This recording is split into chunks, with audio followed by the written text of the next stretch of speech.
कल्पतरुभ्यश्च कृपा सिन्धुभ्यैव च पतितानां पावनेभ्यो वैष्णवेभ्यो नमो नमः।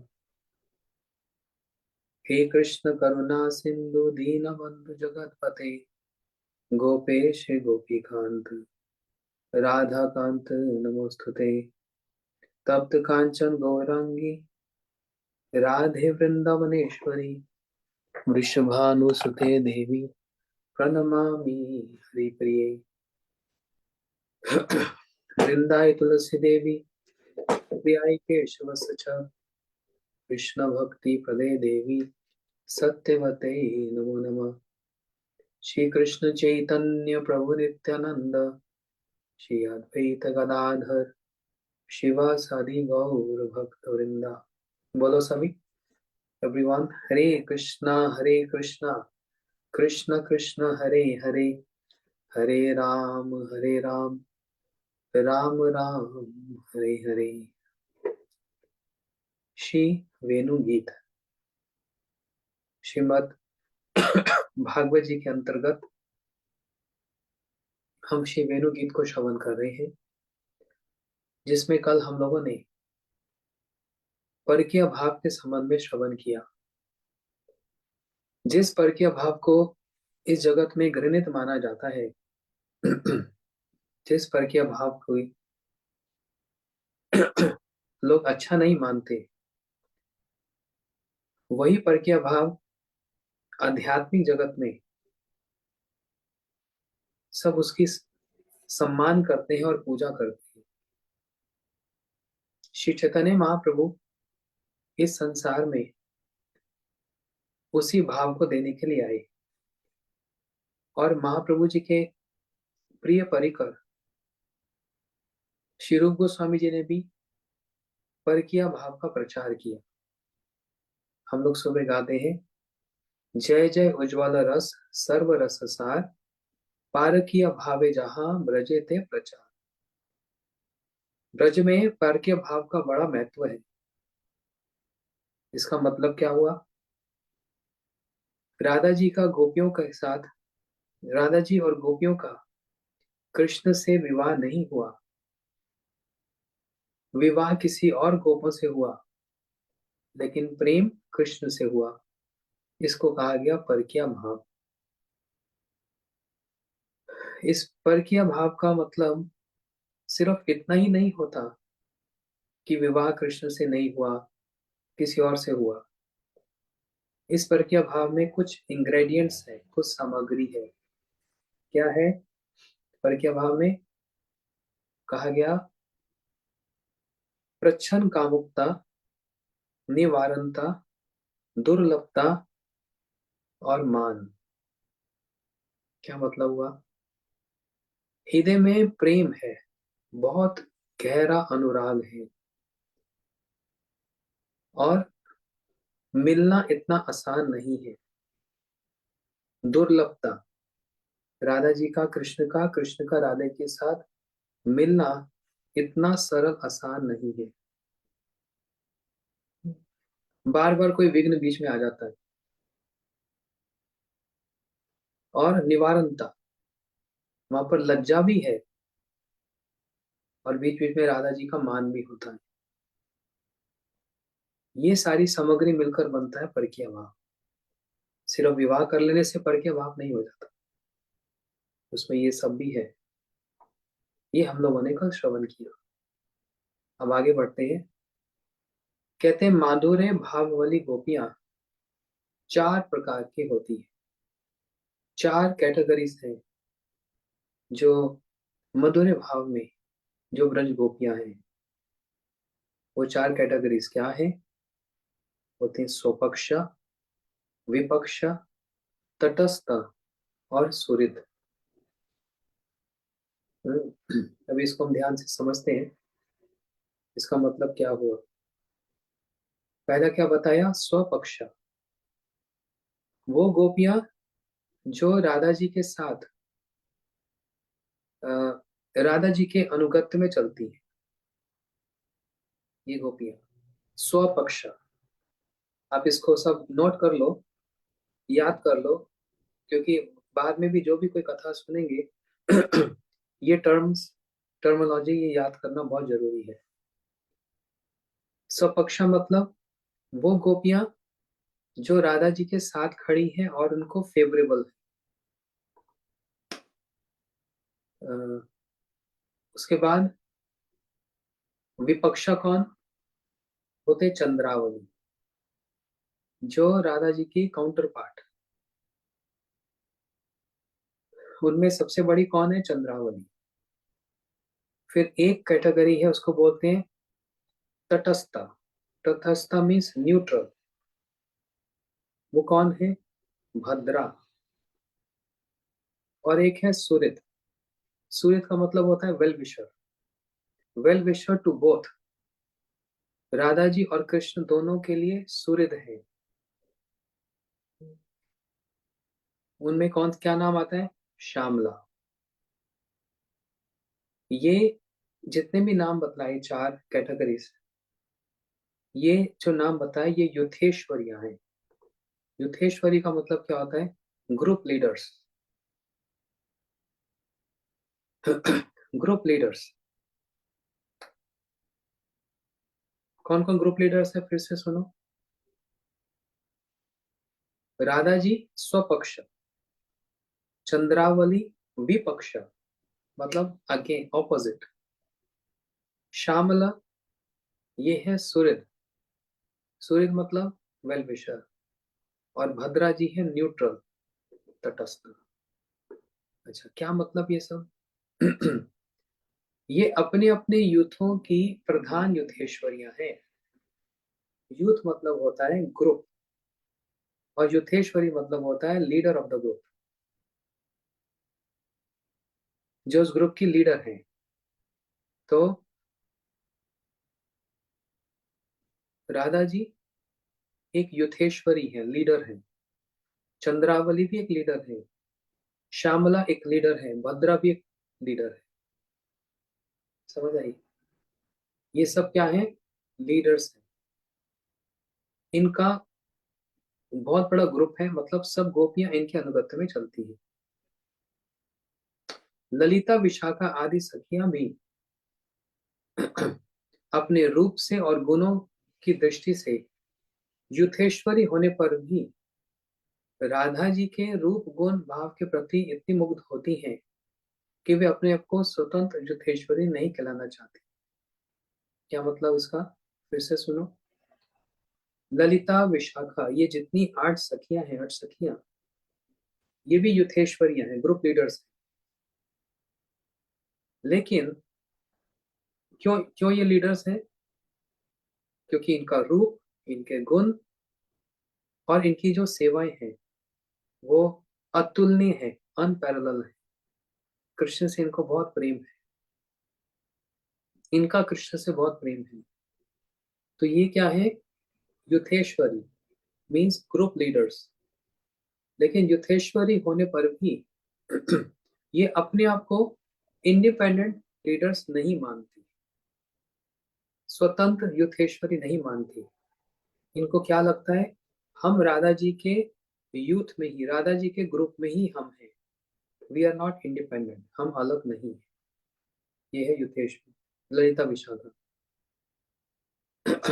अब इन ग्रुप्स में भी बहुत से छोटे छोटे सब ग्रुप्स हैं।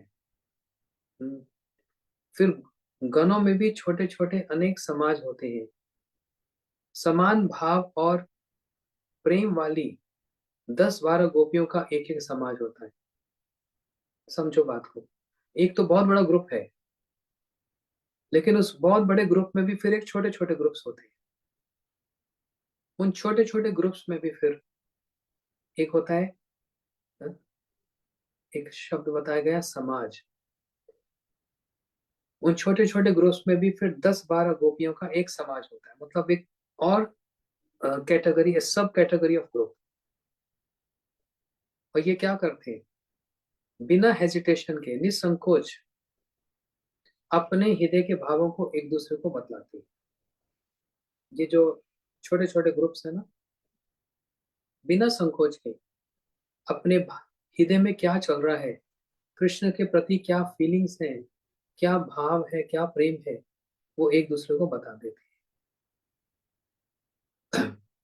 इन गोपियों में भी फिर 3 प्रकार की गोपियां हैं। देखो ये सब एक चार्ट बना लेना, तब सब याद रहेगा। इन गोपियों में भी फिर 3 प्रकार की गोपियां हैं। सबसे पहली क्या, काय विवाह गोपियां।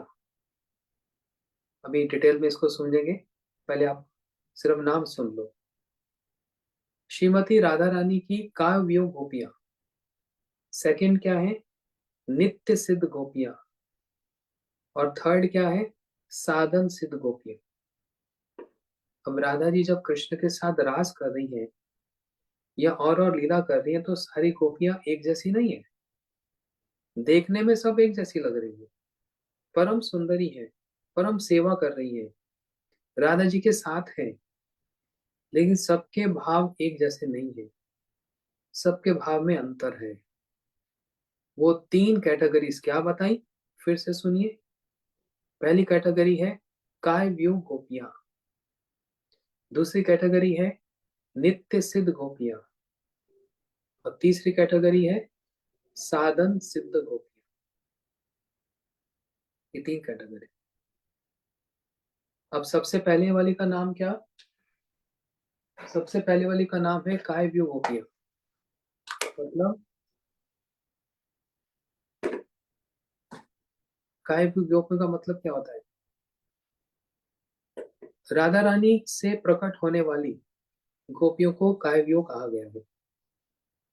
ये कहाँ से प्रकट होती है, राधा रानी से प्रकट होती है, direct manifestation from Radha Rani. अच्छा, राधा रानी कहाँ से प्रकट होती है, कृष्ण के बाएं मीन्स लेफ्ट पार्ट से। इसलिए ब्रह्मा जी ने ब्रह्म संहिता में क्या कहा, आनंद चिन्मय रस प्रतिभावि ताबि ताबि निज रूप ते एव कला भी गोलोक एवं निवासितिम अखिलात्मभूतो गोविंदमादि पुरुषम तमम भजामि। ब्रह्मा जी बात को बोल रहे हैं। राधा जी काय व्यू गोपियां, बहुत ध्यान से समझना, जो राधा जी से ही प्रकट होती है। जैसे सारे अवतार कृष्ण से प्रकट होते हैं, ऐसी सारी गोपियां राधा जी से प्रकट होती है, उसको काय व्यू गोपियां कहते हैं। अच्छा,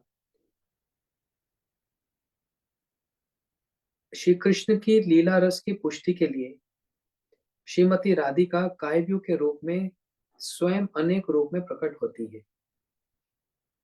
अच्छा, क्या जरूरत पड़ी थी राधा जी को इतने सारी गोपियों को अपने शरीर से प्रकट करने के लिए, अपने अंदर से प्रकट करने के लिए। कृष्ण है क्या, भोक्ता मीन्स एंजॉयर, भगवान है ना। और क्या है इनका नेचर, भोक्ता इज एंजॉयर। राधा जी क्या है, एनर्जी। एनर्जी में ईगो नहीं होती, किस में ईगो होती है, तो एक शब्द है पोटेंट और एक है पोटेंसी। शक्तिमान और उनकी शक्ति। कृष्ण है पोटेंट मीन्स शक्तिमान, राधा जी उनकी एनर्जी है, वो शक्ति है। ना तो शक्ति शक्तिमान के बिना रह सकता है, और ना शक्तिमान शक्ति के बिना रह सकते हैं, क्योंकि ये दोनों हैं ही एक, ये दो अलग अलग नहीं है। ईगो किस में होगी, जो एंजॉयर होगा उसमें ईगो होगी। कृष्ण है मेल सेक्शन, वास्तव में वो ही पुरुष हैं। अगर मैं फिलोसफिकल पार्ट बतलाऊं, हमारी बॉडी मेल फीमेल है, लेकिन वास्तव में हम सब लोग क्या है, nature. Nature is always female. पुरुष एक ही है, वो कौन है, कृष्ण भगवान। इसलिए उनके अंदर ईगो है, और हमारे अंदर क्या है, फॉल्स ईगो। कृष्ण के अंदर रियल ईगो। और क्या बोलते हैं, अहम भोक्ता राम, मैं भोक्ता हूं, आई एम द एंजॉयर। भगवान का काम ही क्या है? एंजॉय करना। और राधा जी और समस्त गोपियां और सारी प्रकृति नेचर का काम क्या है? भगवान को एंजॉयमेंट देना। हम्म। हम लोग इस संसार में हैं, है ना? क्या हम भी भगवान की सेवा कर रहे हैं? ये सृष्टि क्यों हुई? क्या रीजन है इसका? भगवान चाहते हैं सृष्टि हो, बस उनकी चाहत में सब कुछ है। क्यों चाहते हैं भगवान सृष्टि हो? He wants to enjoy. वो भोग करना चाहते हैं सबका। कोई अगर पूछे, प्रभु, भगवान, आप इंजॉयर क्यों हो? तो इसका आंसर है, क्यों नहीं हो। आपने अगर एक घर बनाया तो उस घर का मालिक कौन होगा? आप हैं। आप उस घर में कुछ भी करो, म्यूजिक चलाओ, टीवी देखो, पार्टी करो, सत्संग करो, कीर्तन करो, कौन आपको रोकने वाला है? आप किसी रूम में भी रहो, कुछ भी बनाओ, क्यों? आप मालिक है ना। कोई बाहर का आदमी आकर बोल सकता है आप ऐसा क्यों कर रहे हो, आप सत्संग क्यों कर रहे हो, आज आपने राजमा चावल क्यों बनाए? कोई बोल सकता है ऐसे? नहीं। आप मीठे में जलेबी क्यों खाते हो? कोई बोल सकता है? नहीं। आप मालिक हैं, आपने बनाया। उसी प्रकार ये सारा ब्रह्मांड यूनिवर्स, इसका मालिक कौन है? किसने बनाया? भगवान ने भी नहीं बनाया। ये छोटे मोटे काम भगवान नहीं करते हैं। भगवान ने सिर्फ इच्छा की, मैं सृष्टि चाहता हूं, आई वॉन्ट क्रिएशन। सिर्फ इच्छा की बस। इसका उदाहरण दिया गया, अगर आप जो फिलोसफिकल और समझना चाहते हैं, निमित्त उपादान। बड़ा सोफिस्टिकेटेड टर्म है, ग्रंथों में शास्त्रों में मिलेगा। निमित्त और उपादान क्या मतलब हुआ? सरल भाषा में बताता हूँ। एक कुम्हार जानते हैं जो घड़ा बनाता है मिट्टी से, पॉट बनाता है ना? ये हॉलैंड में तो, अमेरिका में होता नहीं, इंडिया में तो होता है। सब लोग देखते हैं दिवाली पे कुम्हार मिट्टी से पॉट बनाता है, घड़ा बनाता है। उसके मन में जो इच्छा मैं घड़ा बनाऊं, ये है निमित्त कारण, मीन्स द प्राइम कॉज। अगर उसके मन में इच्छा नहीं हो तो आगे कुछ कर ही नहीं सकता। Where there is will there is the way. अब सिर्फ इच्छा से भी नहीं चलेगा, सामग्री भी चाहिए। तो कुम्हार को देखा कभी घड़ा बनाते हुए? मिट्टी चाहिए, पानी चाहिए, और एक घड़ा होता है जिस घड़े से वो उसको घुमाता है, उस पहिए को घुमाता है। ये है उपादान, मीन्स सेकेंडरी कॉज। भगवान ने बस इच्छा की, मैं सृष्टि चाहता हूं, लेकिन भगवान स्वयं सृष्टि करने वाले आदमी नहीं है। जैसे मैं कहता हूं कि मैंने सोचा फरीदाबाद में एक मठ बने, ये मैंने इच्छा की ना। अब मैं थोड़ा ईट सीमेंट लकड़ी लेकर खुद बनाने बैठ गया हूँ। मैंने अपना टास्क, अपना काम किसको डिप्यूट किया? हमारे मंगला जी। आप देखो इसको, है ना? समझ आ रही? इसी से एग्जाम्पल से समझ आएंगे। भगवान ने बस इच्छा की, मैं सृष्टि चाहता हूँ, लेकिन फिर सृष्टि हुई कैसे? भगवान के जो अवतार हैं, जो उनसे प्रकट होते हैं, मैनिफेस्टेशन ऑफ कृष्णा, विष्णु, वे विष्णु प्रकृति, नेचर की ओर दृष्टि डालते हैं। प्रकृति फीमेल है, विष्णु मेल है। तो भगवान प्रकृति के ऊपर ग्लांस, एक दृष्टि डालते हैं और प्रकृति को प्रेग्नेंट करते हैं, सिर्फ देखने से ही। तब प्रकृति से ये सृष्टि इतनी सब इलाबरेट होती है, विस्तार होता है। ये है निमित्त और उपादान, the prime cause and the secondary cause. इसलिए भगवान के अंदर जो ईगो है, वो है real ego. I am the enjoyer. मैं ही क्या हूं? भोक्ता हूं। गीता जी में भगवान ने क्लेम किया। मैं भोगता हूं। बाकी नेचर क्या है? भोग्य, टू बी एंजॉयड, है ना।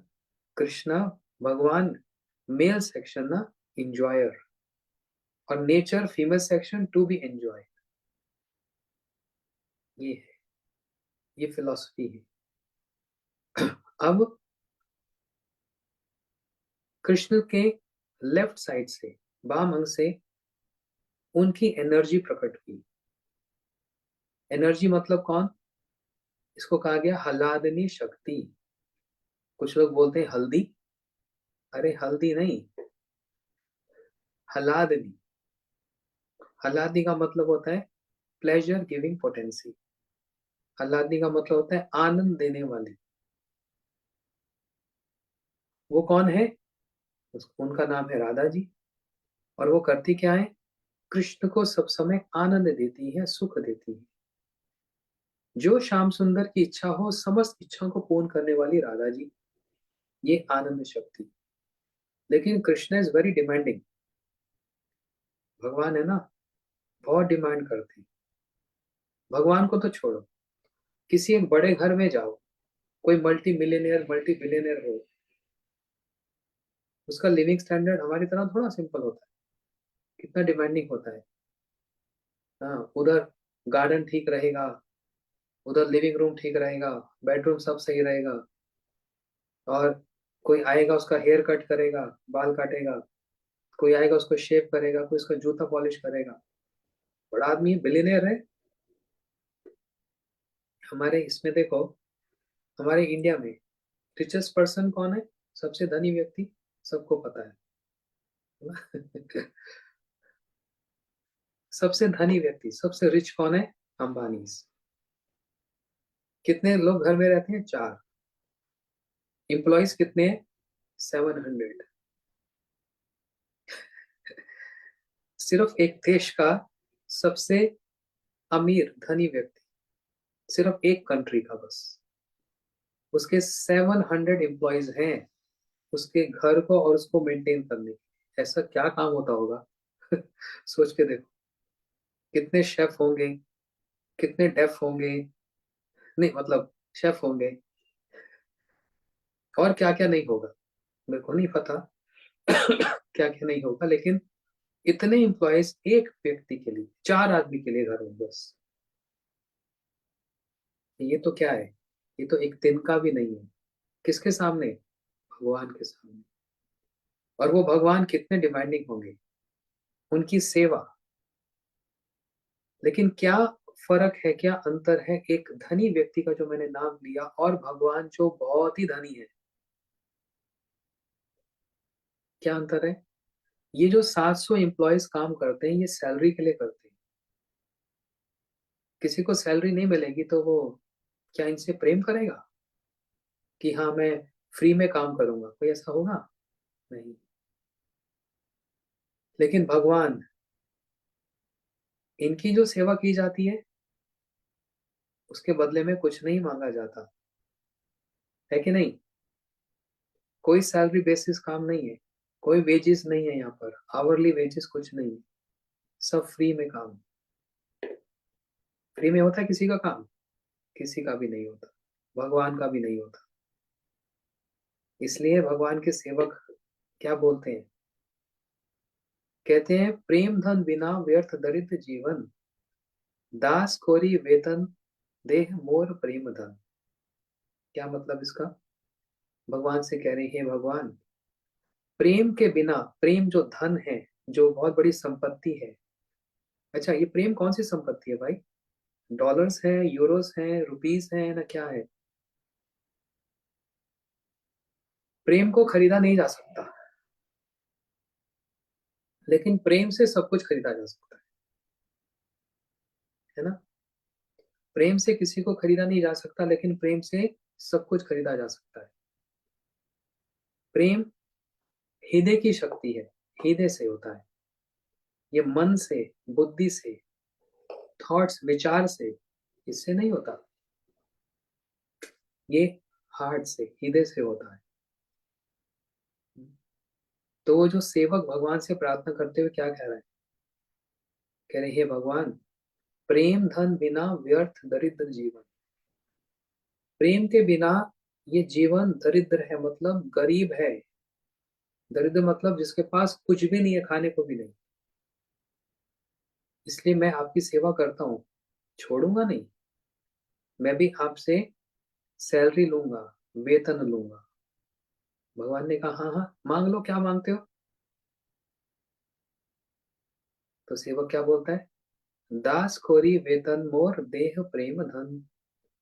अपना दास बनाकर रखो और अपनी सेवा देते रहो, और मुझको अपना प्रेम दे दो, बस। और मैं आपसे कुछ नहीं मांगता, मैं सिर्फ आपसे आपका प्रेम मांगता हूँ, और मेरे को आपसे कुछ नहीं चाहिए। ये प्रेम कैसा प्रेम है, अनकंडीशनल। इसमें कोई कंडीशन नहीं है। हमारे प्रेम में कभी कभी कंडीशन आ जाती है ना। लेकिन ये जो सेवक है, ये भगवान से अनकंडीशनल निरुपाधिक प्रेम चाहता है, जहाँ किसी प्रकार की कोई कंडीशन अप्लाइड नहीं है।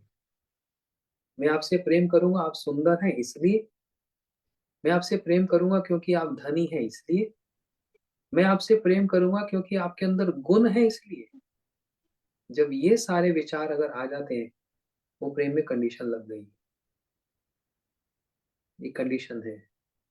और भगवान के साथ जो प्रेम है वो कैसा है, भगवान को यही प्रेम सबसे प्यारा लगता है, जहाँ पर कंडीशन नहीं है।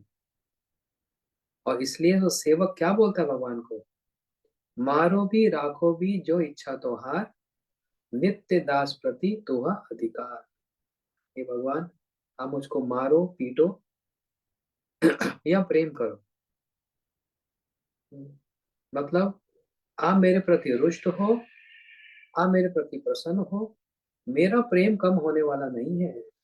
कहीं आप ये नहीं सोचना कि आप प्रेम करोगे तो मैं भी प्रेम करूंगा, आप रुष्ट होगे तो मेरा प्रेम कम हो जाएगा। नहीं।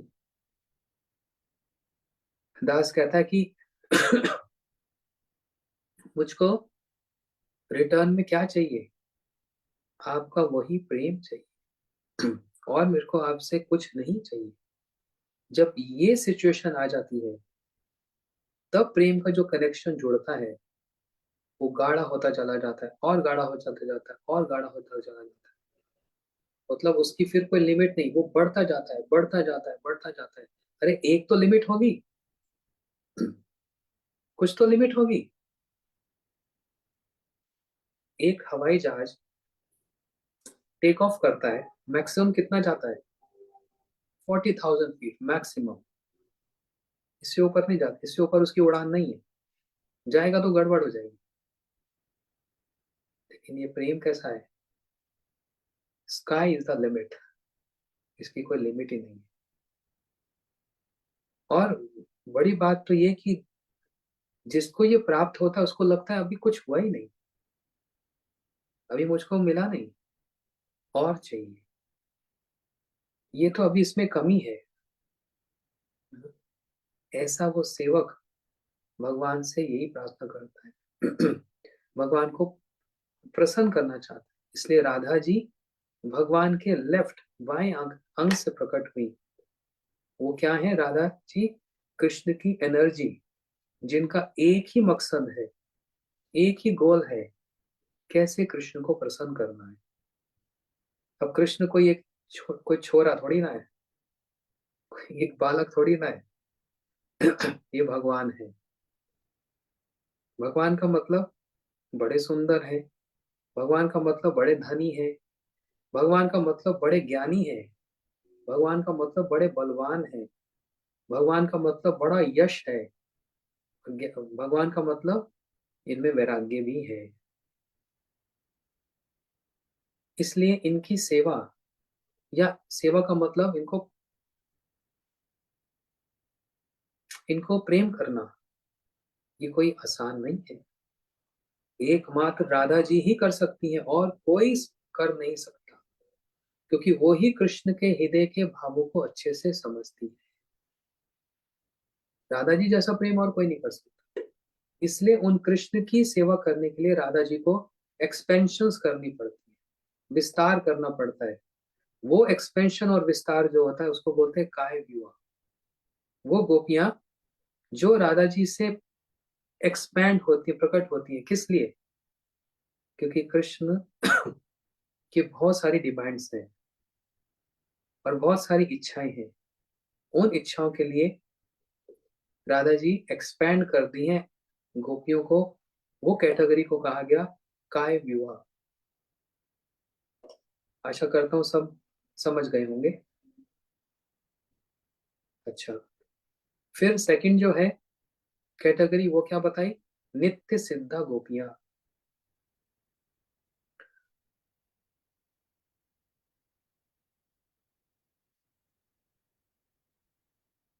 हाँ, ये नित्य सिद्ध गोपियां कौन सी गोपियां होती हैं? जो कभी भी इस संसार में माया जगत में नहीं आती, कभी भी नहीं। ये हमेशा ही सिद्ध ही है। ठीक है, कभी माया में इनको पड़ना नहीं पड़ता, कभी इल्यूजन इनको होता नहीं। ये है कौन सी? नित्य सिद्धा। फिर थर्ड कैटेगरी है साधन सिद्धा गोपियां।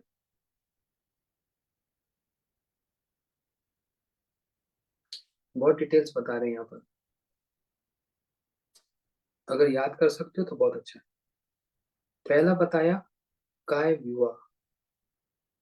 देखो, इतना आसान नहीं है। वृंदावन में गए, राधे राधे बोला, पेड़ा खा लिया, लस्सी पी ली, है ना? इतना सस्ता नहीं है। इतनी डिटेल्स है, देखो इतनी इन डेप्थ डिटेल्स है, एक एक पॉइंट की, एक एक भाव पर भाव की, एक एक इमोशंस की, एक एक भाव की कितनी डिटेल्स है। ये डिटेल्स जब समझ आ जाएंगी तब वास्तव में राधा कृष्ण की लीला समझ आएंगी, नहीं तो नहीं आ सकती। समझ ही नहीं आएगा उसने ऐसा क्यों बोला, उसने ऐसा क्यों बोला। तो आज कल हम लोगों ने जो सीखा था डिटेल में वो था पर क्या भाव क्या होता है। आज का सब्जेक्ट क्या है? राधा जी की तीन कैटेगरीज, जो गोपियां हैं, सॉरी, तीन कैटेगरीज की हैं। पहली कैटेगरी क्या, पहली श्रेणी क्या है? काय विवाह। काय विवाह का मतलब क्या हुआ? वे गोपियां जो राधा जी से प्रकट होती हैं। क्यों होती हैं? क्योंकि कृष्ण की सेवा करनी है, और कृष्ण की सेवा कोई आसान सरल नहीं है, भगवान है। सेकंड कैटेगरी नित्य सिद्ध गोपियां, जो कभी इस संसार में बंधती नहीं है, बंद नहीं होती, इटर्नली लिबरेटेड, इटर्नली हमेशा ही सिद्ध है वो, नित्य सिद्ध गोपियां। लेकिन थर्ड कैटेगरी बड़ी इंटरेस्टिंग है। क्यों इंटरेस्टिंग है? ये थोड़ा थोड़ा हमारी कैटेगरी, जब हम मतलब जब हो जाएंगे परफेक्शन तब। अब इसके बारे में समझ लो, क्योंकि ये इस पे अब हमारे पे आ रही बात है। साधन सिद्ध गोपियां, ये थर्ड कैटेगरी है, जो साधन करके सिद्ध हुई है। नित्य सिद्ध जो है वो साधन करके सिद्ध नहीं हुई, वो सिद्ध है ही। लेकिन जो साधन सिद्ध है, उन्होंने साधन किया और गोपियां बनी। जैसे श्री राम जी के समय में कौन सा युग था? त्रेता युग। श्री राम जी वन में गए सीता जी के साथ। वहां पर ऋषि मुनि बैठकर तपस्या कर रहे हैं। हजारों साल से ऋषि बैठकर एक मंत्र जप कर रहे हैं। कौन सा मंत्र है? गोपाल मंत्र, जो दीक्षा के समय में हम सबको मिला, जिसको मिला। कितना पावरफुल ये मंत्र है। सारे मंत्रों में सबसे बड़ा गोपाल मंत्र, जो बहुत छोटा सा है लेकिन काम बहुत बड़े करता है। इस गोपाल मंत्र को जप करके क्या होता है? इसको जप करते करते करते करते करते करते करते करते जब इसमें सिद्धता, परफेक्शन मिलती है, तो अपने आप ही हृदय में गोपी भाव आ जाता है। गोपी भाव मतलब राधा जी के अनुगत में कृष्ण की सेवा करना और एक गोपी बनकर कृष्ण की सेवा करना। कृष्ण चाहे किसी भी गोपी को बुला ले, चलो मेरे साथ विहार करते हैं, तो सब समय रेडी प्रस्तुत रहना कृष्ण को प्रसन्न करने के लिए, क्योंकि ये भगवान है, ये मालिक है। अब जब राम जी वन में गए, पूरे झुंड के झुंड ऋषि मुनि बैठकर सुबह से रात तक गोपाल मंत्र का जप कर रहे, सारा दिन सारी रात गोपाल मंत्र का जप कर रहे। कितने दिन किया? कितने दिन नहीं, 1000 सालों तक। और उस गोपाल मंत्र में उनकी हो गई परफेक्शन, सिद्ध प्राप्त हो गए। जब परफेक्शन हुई तो सामने श्री राम जी आए। अब इसमें बहुत से लोगों को एक डाउट होता है, आप कह रहे हैं त्रेता युग की बात है, राम जी वन में हैं और ऋषि मुनि जप कर रहे हैं गोपाल मंत्र, कृष्ण तो बाद में आए। राम जी के, वो तो द्वापर युग में आए, तो उनका मंत्र मतलब गोपाल मंत्र त्रेता में कैसे आ गया? इसमें डाउटफुल हो जाते हैं। कैसे आ गए? क्योंकि भगवान ये नहीं कि त्रेता में या द्वापर में जन्म लिए और फिर चले गए, ये इटर्नल है, सनातन है, सब समय इनकी स्थिति रहती है। इसलिए भले ही त्रेता द्वापर में श्री कृष्ण का जन्म हुआ, इसका मतलब ये नहीं कि वो पहले नहीं थे। नहीं तो देखो सतयुग में ध्रुव जी को एक मंत्र प्राप्त हुआ था, ध्रुव जी की कथा भागवत में आती है। वो मंत्र सतयुग में मिला था और वो मंत्र आप सब भी जानते हैं, ओम नमो भगवते, बोलो क्या देवाया? ओम नमो भगवते। अभी थोड़ी देर पहले हमारी एक मीटिंग चल रही थी, जूम मीटिंग, फरीदाबाद के भक्तों के साथ। वहां पर बहुत सारी माताएं स्क्रीन पर थी। हाँ, कुछ बातचीत हमारी चल रही थी, मीटिंग थी जस्ट बिफोर क्लास। तो वहां पर एक स्क्रीन पर एक माता थी, उनका नाम सचदेवा। तो ओम नमो भगवते सचदेवाय वासुदेवाय, वासुदेवाय। वासुदेव कौन है? कृष्ण है। तो सतयुग में कृष्ण कैसे आ गए? इसका मतलब क्या प्रूफ होता है? भगवान हर युग में सब समय है। हम्म। अब इतने सारे ऋषि मुनि गोपाल मंत्र का जप कर रहे, जप करते करते करते करते सामने राम जी आ गए। और जैसे राम जी आए, सारे ऋषियों ने मिलकर राम जी को प्रस्ताव दिया। प्रस्ताव समझते हैं? प्रपोजल। हम सब आपको गोपी भाव से प्रेम करना चाहते, सेवा करना चाहते, जैसे गोपियां करती, उस भावना से, माता पिता बन के नहीं, सखा बन के नहीं, दास बन के नहीं, गोपी बनकर। गोपी बनकर कैसे सेवा की जाती है आप समझते हैं? श्री राम जी ने कहा नहीं, हे ऋषियों, मैंने तो एक व्रत लिया हुआ है, एक पत्नी व्रत, एक से ज्यादा मैं किसी को स्वीकार नहीं करूंगा, है ना। अब गोपियों को, सॉरी, ऋषियों को तो निराशा हो गई। हाय, इतने 1000 साल से हम तपस्या कर रहे हैं, आज सामने राम जी आ गए और सीधा मुंह पर मना कर दिया। निराशा हो गई।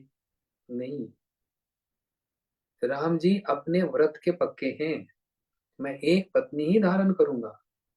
ये सारे हैं तो ऋषि मुनि, लेकिन मंत्र जप करके मेरे को किस भावना से प्राप्त करना चाहते हैं? एक स्त्री वाली भावना, एक गोपी वाली भावना से। और वो मैं कैसे स्वीकार करूं? इसलिए राम जी ने मना कर दिया। भगवान मना तो कर सकते हैं, लेकिन ठुकरा नहीं सकते। मना करने और ठुकराने में बहुत अंतर है। ठुकराना समझते हैं?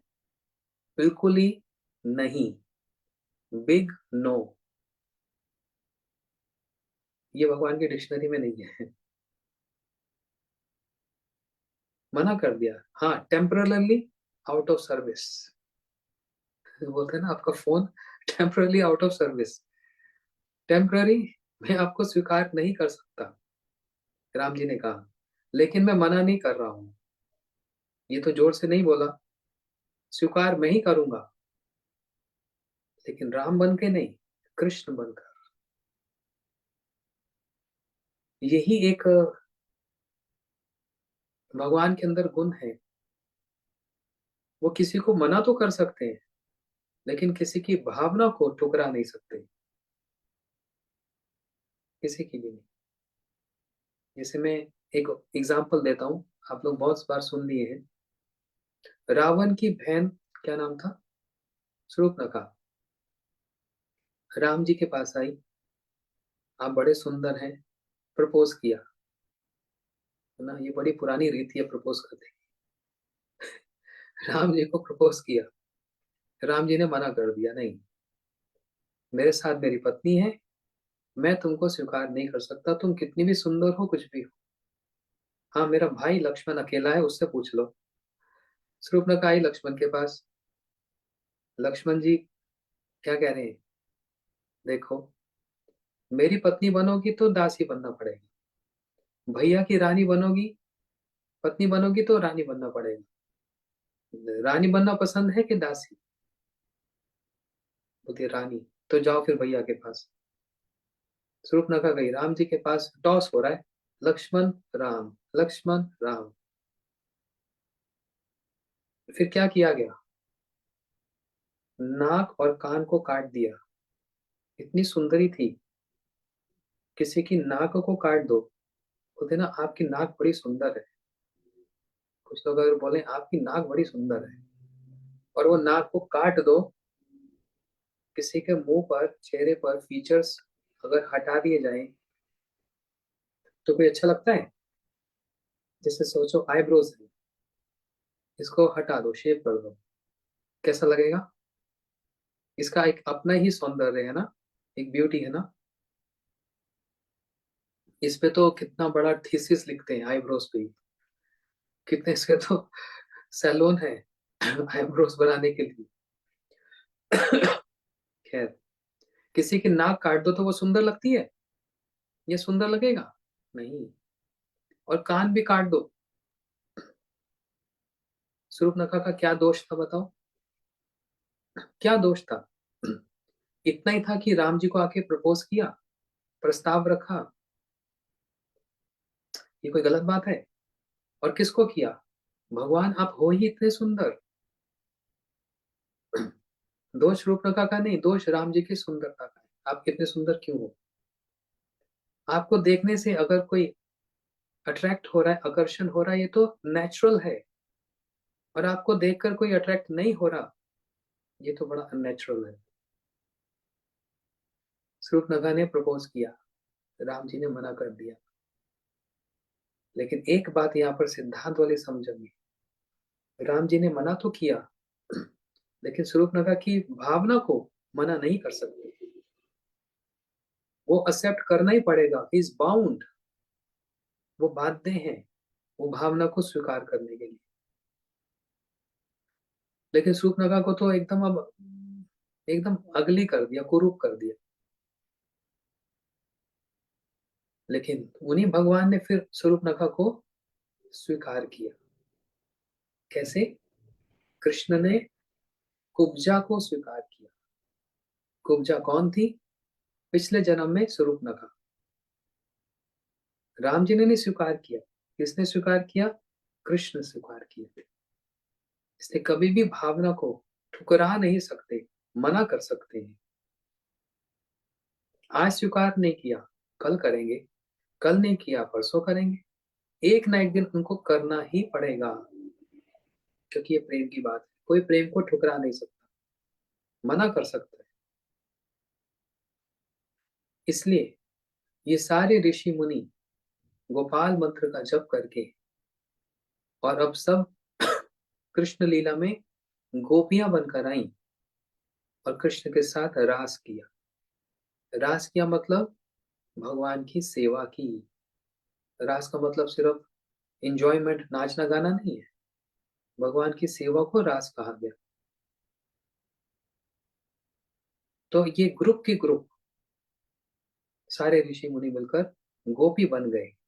अब बताओ, अगर कृष्ण गोपियों के साथ रास कर रहे हैं, इसमें कुछ गलत बात है? क्योंकि ये गोपियां क्या थी? ये ऋषि थे सब, जिनको परफेक्शन मिली किस मंत्र में? जो दीक्षा के समय में हम आपको भी मिलता है, गोपाल मंत्र। हम्म? तो साधन सिद्ध जो गोपियां, इनकी दो कैटेगरीज है। एक है यौथिकी और एक है अयौथिकी। ध्यान से समझो। जो गोपियां ग्रुप की ग्रुप, झुंड की झुंड लेकर वृंदावन में, ब्रज में जन्म लेती हैं, उनको कहा जाता है यौथिकी। जो एक साथ ग्रुप की ग्रुप जन्म लेती हैं, जैसे वो सारे ऋषि एक साथ मिलकर गोपियां बनकर आए, इनको कहा गया यौथिकी। दूसरा नाम है अयौथिकी। जो कोई एक या दो ब्रज में जन्म लेती है, अकेले अकेले जन्म लेती है। ठीक है। तो क्या क्या सीखा आज हमने? मैं थोड़ा रिकैप करता हूँ इसको। राधा जी की जो गोपियां, तीन कैटेगरीज। एक है काय विवाह। ये कौन है? जो राधा जी से प्रकट होती हैं और असिस्ट करती हैं राधा जी के साथ, असिस्ट करती हैं, उनको मदद करती हैं कृष्ण की सेवा करने की। दूसरी कैटेगरी बताई, नित्य सिद्ध। ये अनम्यूट, ये किसको, कौन बोल रहा है? मत बोलो भाई बीच में। दूसरी बताई नित्य सिद्ध, जो सब समय सिद्ध ही रहती है, उन्होंने कभी साधन नहीं किया सिद्ध होने के लिए, हमेशा ही नित्य ही सिद्ध है, इटर्नल परफेक्शन, परफेक्ट है। थर्ड कैटेगरी बताई, तीसरी श्रेणी, साधन सिद्ध गोपियां। ये दो प्रकार की है। एक योथकी, मतलब ग्रुप के ग्रुप एक साथ मिलकर, झुंड की झुंड मिलकर एक साथ ही ब्रज में जन्म लेती हैं कृष्ण की सेवा करने। दूसरी कैटेगरी बताई अयोथकी। अयोथकी का मतलब एक दो ग्रुप के साथ नहीं, अकेली अकेली जन्म लेती हैं। कहां पर? ब्रज में। अब ये योथकी भी फिर दो तरह की है। एक है श्रुतिचरी, दूसरी है ऋषिचरी। एक के बारे में ऑलरेडी मैं बता चुका हूं। ऋषिचरी मतलब वो सारे ऋषि मिलकर गोपाल मंत्र का जप करके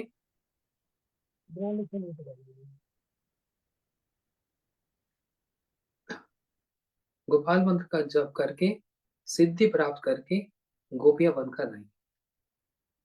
दूसरा क्या? श्रुतियां। श्रुति मतलब वेदों की जो प्रार्थनाएं। ये श्रुतियां जो है, इन्होंने रास में देखा, ओहो गोपियों का क्या सौभाग्य है। हाँ हाँ, भगवान के साथ नृत्य कर रही हैं गोपियां, क्या बात है। किसी साधारण व्यक्ति के साथ नृत्य नहीं, भगवान के साथ नाच रही हैं, गलबैया दे रही हैं।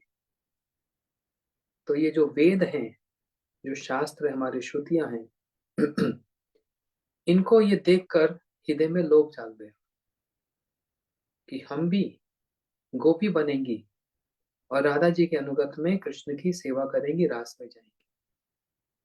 तो इन्होंने बड़े श्रद्धा पूर्वक, बड़ा कठोर आराधना करके, गोपियों ने, किसने? श्रुतियों ने बड़ी कठोर तपस्या आराधना करके ब्रज में गोपी के गर्भ से जन्म लिया। और फिर जो नित्य सिद्धा थी, जो काय विवाह थी, उनके साथ सत्संग हुआ, एसोसिएशन हुआ। कैसे सेवा करनी है, क्या डिटेल्स हैं, किन चीजों को दिमाग में रखना है, मन में रखना है, ये सब ध्यान में रखते हुए तब इन्होंने श्रुतियों ने रास में प्रवेश किया। तो ये जो यौथकी हैं, जो ग्रुप के ग्रुप इकट्ठी होकर जन्म लेती हैं, वो दो कैटेगरी हैं, एक तो श्रुतियां और दूसरा ऋषि। हम्म,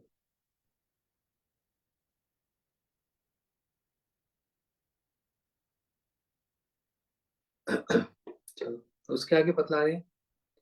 जिस समय कृष्ण की आयु 7 वर्ष की थी, उस समय राधिका आदि जितनी गोपियां, इनकी आयु लगभग 6 वर्ष की थी। कृष्ण 7 साल के और राधा जी और गोपियां 6 साल की।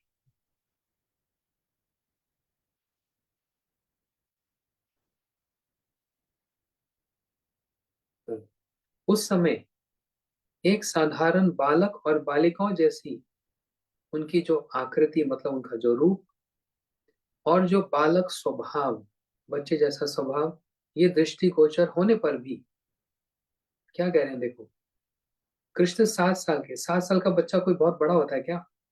कितना छोटा सा होता है। गोपियां राधा जी बस 6 साल की, बस देखने में कैसे छोटे छोटे बालक और बालिका, 7 साल के बच्चे को देखकर कितना वात्सल्य आता है ना। और उनके अंदर राधा जी और कृष्ण और गोपियों के अंदर जो भावना, वो भी बच्चों जैसी ही, अभी मेच्योर नहीं हुए। इतना होने पर भी उन दोनों के अंदर, मतलब गोपियों के अंदर और कृष्ण के अंदर, अ, एक दूसरे के मिलने की बड़ी उत्कंठा होती थी। इसको थोड़ा सा समझना है। अभी बच्चे, लेकिन इंटरनल डेवलपमेंट वो पूरा विकसित हो चुका है, मेच्योर हो चुका है। और कृष्ण सोचते हैं मैं टीनेजर हूँ, किशोर, और राधा जी सोचती है मैं किशोरी, है ना। ये जैसे इसको बोलते हैं इंटरनल डेवलपमेंट। है अभी छोटे से, लेकिन अपने आप को क्या समझ रहे हैं, हम बड़े हो गए हैं, हम टीनेजर हो गए हैं। जैसे कोई व्यक्ति बूढ़ा 50-60 साल का, उसको लगने लगता है कि मैं भी 22 साल का, 25 साल का जवान हो गया। होता है, ऊपर से बूढ़ा लगने से क्या है, अंदर से पूरा जवान हूँ। और उसकी फीलिंग सारी कैसी होती है, एकदम जवान जैसी। और वो है तो बूढ़ा, 50 साल क्रॉस कर लिया तो बूढ़ा हो गया। मतलब आधी लाइफ, हाफ सेंचुरी हो गई। लेकिन लगता है ऐसा, भावना कैसी, मन कैसा, हमें अभी यंग हूँ। राधा जी 6 साल की, कृष्ण 7 साल की, लेकिन भावना क्या है, हम किशोर हैं। किशोर मतलब टीनेजर, हम किशोरी हैं।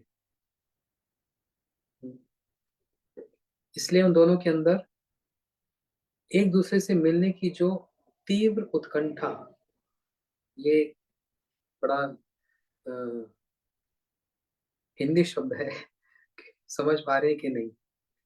मतलब एक दूसरे से मिलने के लिए कितना एक्साइटमेंट है,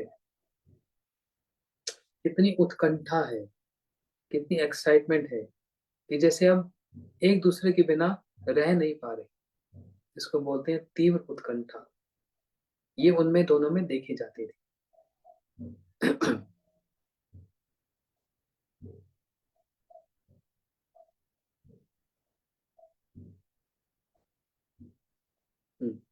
और वही श्री कृष्ण सारे विश्व के सर्वात्मा, सर्वशक्तिमान, सर्व अंतर्यामी होने पर भी, वो कृष्ण, नंद बाबा, यशोदा मैया और श्रीदाम सुबल जो उनके सखा हैं, और जो उनकी ब्रज गोपियां, सब समय उनके अधीन होकर, सबमिसिव होकर, उनके अधीन होने का मतलब उनके प्रेम के अधीन, उनके प्रेम के सबमिसिव होकर, कृष्ण उस प्रेम मधुर रस के अधीन होकर सभी रसों को आस्वादन करते हैं।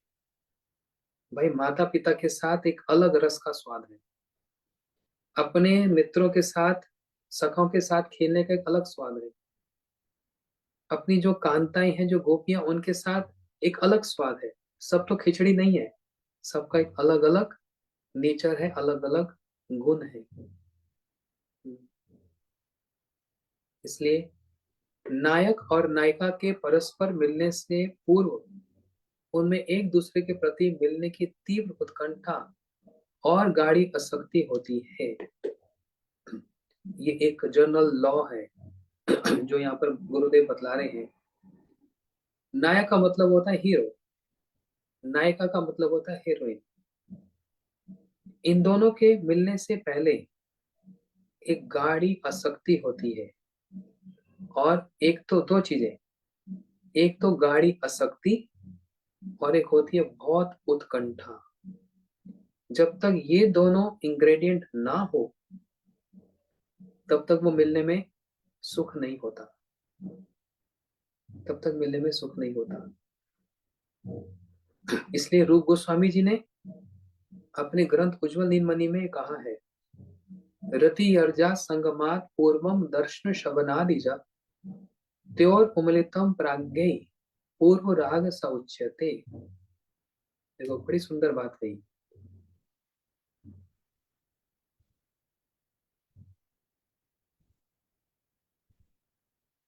कह रहे हैं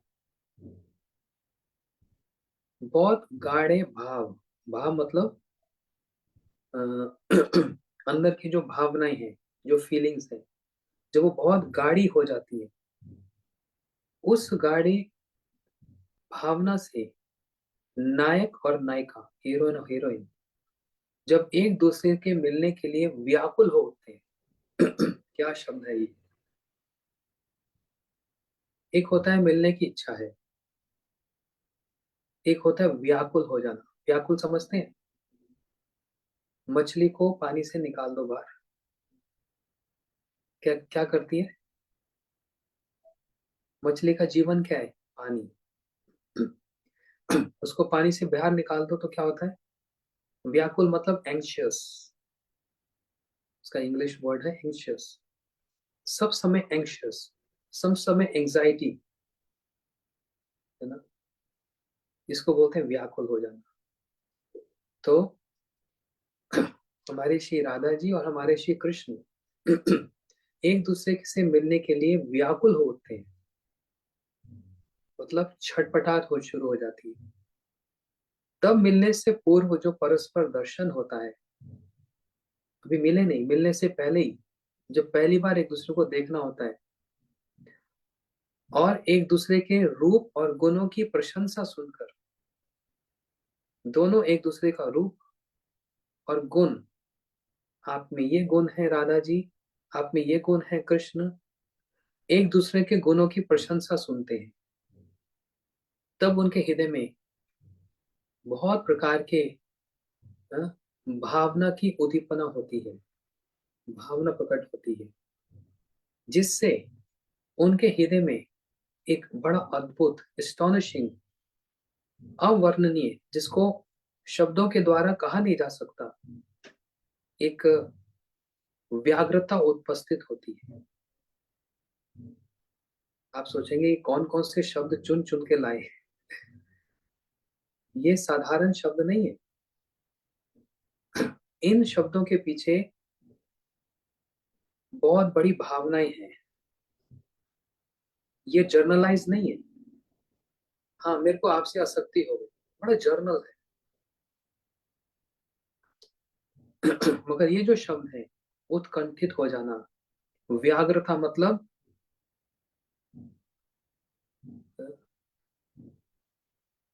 बड़े व्याकुल हो जाना, एक दूसरे को मिलने के लिए, देखने के लिए बस तड़प जाना। साधारण भाषा में तो यही बोल सकते हैं, तड़प रहे हैं जैसे मछली तड़पती। लेकिन इसका इतना सुंदर ये शब्द है। हम्म, तो ऐसी स्थिति में ये जो स्थिति होती है इसको बोलते हैं पूर्व राग। ये भी लिख लो है ना, पूर्व राग। पूर्व राग में क्या होता है?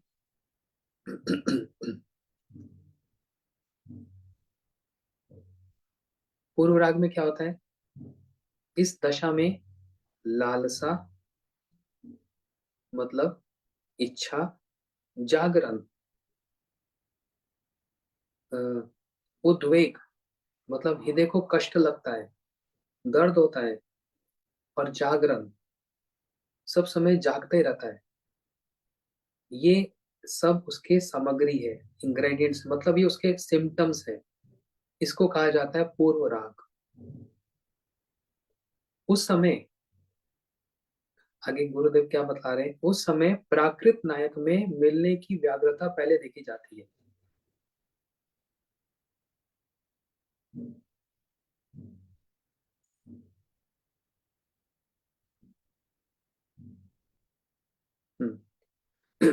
अब देखो क्या कह रहे हैं यहाँ पर, एक कंपैरिजन कर रहे हैं। एक साधारण हीरो और हीरोइन, नायक का मतलब हीरो होता है, नायिका का मतलब हीरोइन होती है। एक साधारण हीरो हीरोइन में, नायक नायिका में अ, हीरो को, मैं हीरो नहीं बोलूंगा, नायक अच्छा शब्द है, नायक को मिलने की ज्यादा इच्छा होती है। ये एक जैसे ये संसार का जो लैंग्वेज है, यहाँ पर जो नायक है उसको मिलने की व्याग्रता पहले देखी जाती है, उसके अंदर पहले ये उत्कंठा व्याकुलता उसके अंदर होती है मिलने की। लेकिन अपराकृत मतलब ट्रांसेंडेंटल, जो आध्यात्मिक जगत है जहाँ पर राधा कृष्ण की बात आती है, वहां पर श्री कृष्ण और गोपियों में से पहले नायिका में मिलने की लालसा उत्पन्न होती है। वहां पर राधा जी को कृष्ण को देखने की लालसा उत्पन्न होती है। इसको कहा गया है पूर्व राग। ठीक है, ये थोड़ा सा फिलोसफिकल है, थोड़ा सा डिफिकल्ट है, मगर अगर हम इसको समझें, ये हमारी फिलॉसफी है।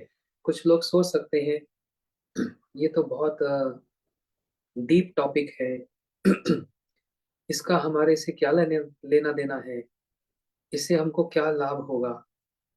होगा जब तक हम, मैं ये नहीं कहता कि गीता भी मत पढ़ो, गीता भी पढ़ना जरूरी है, और हमारे गुरुजी विशेष करके कह रहे थे इसको भी जानना बहुत जरूरी है।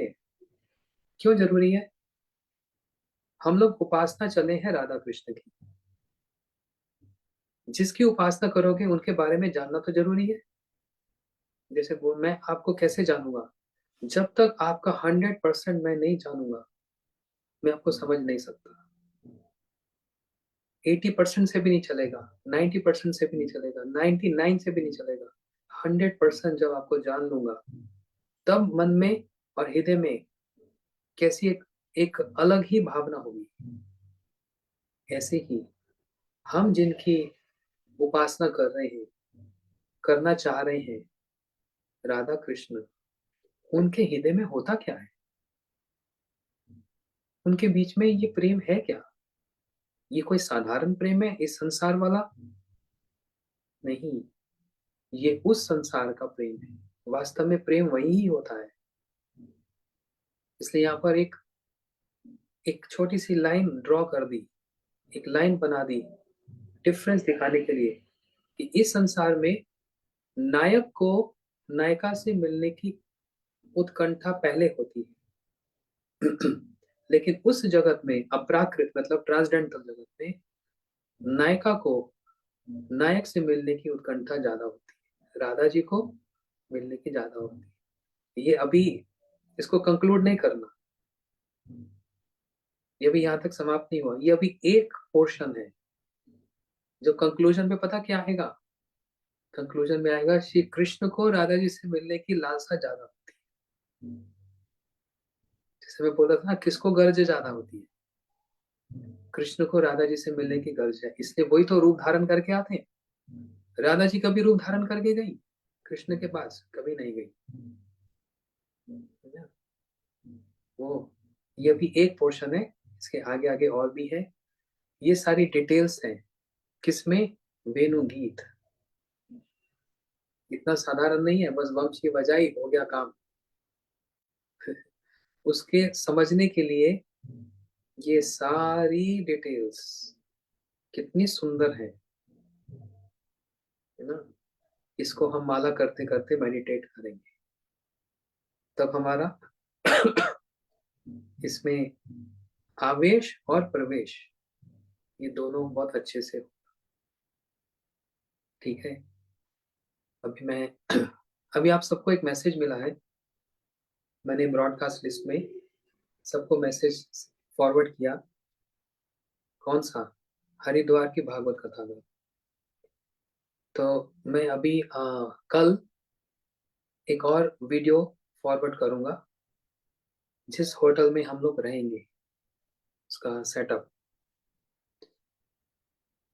इसलिए अगर आप तैयार हो गए हो, इफ यू आर रेडी, तो मेरी पर्सनल रिक्वेस्ट है कि आप अभी से अपना रूम बुकिंग कर लो। मेरे को और कोई चिंता नहीं है मेरे को एक ही चिंता है कि वो रूम्स हमारे हाथ से चले ना जाए। इसलिए अपने रूम अभी से बुक कर लो, वासुदेव प्रभु को मैसेज कर दे कि रूम बुकिंग कर लेंगे, ठीक है। दूसरा इंपॉर्टेंट बात, और राधा सुंदरी आप, you can post in the Holland group what I am going to say कि गौर पूर्णिमा, गौर पूर्णिमा एंडिंग होगी 5th, सॉरी, गौर पूर्णिमा है 14th मार्च।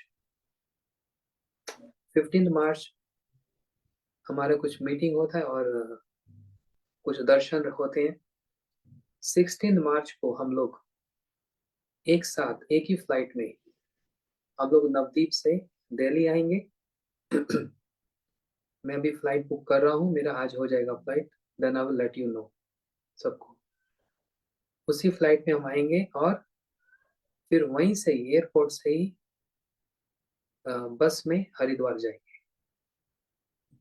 ये जो विदेश से जो भक्त हैं उनके लिए, जो हमारे भारतीय लोग हैं वो अपनी व्यवस्था अपने आप करके हरिद्वार पहुंचे, क्योंकि आप लोगों को पता है कैसे पहुंचना है, इन लोगों को नहीं पता। तो इसलिए एक बस में अरेंज कर रहा हूँ, हम एक साथ आएंगे दिल्ली एयरपोर्ट से, उस बस में डायरेक्ट सीधा नवदीप से हरिद्वार। नवदीप में भी गंगा, हरिद्वार में भी गंगा एक गंगा से दूसरे गंगा। हरिद्वार से गंगा स्टार्ट होती है और फिर नवदीप और गंगा सागर में जाकर समुद्र में मिल जाती है, लेकिन हम उल्टा चल रहे हैं, हम नवदीप से हरिद्वार जाएंगे। तो ये हमारा प्लान है, this is our planning. Please book your rooms as soon as possible, otherwise all the rooms will get booked, and then we have to put all of you in different hotels, which is not going to be good planning.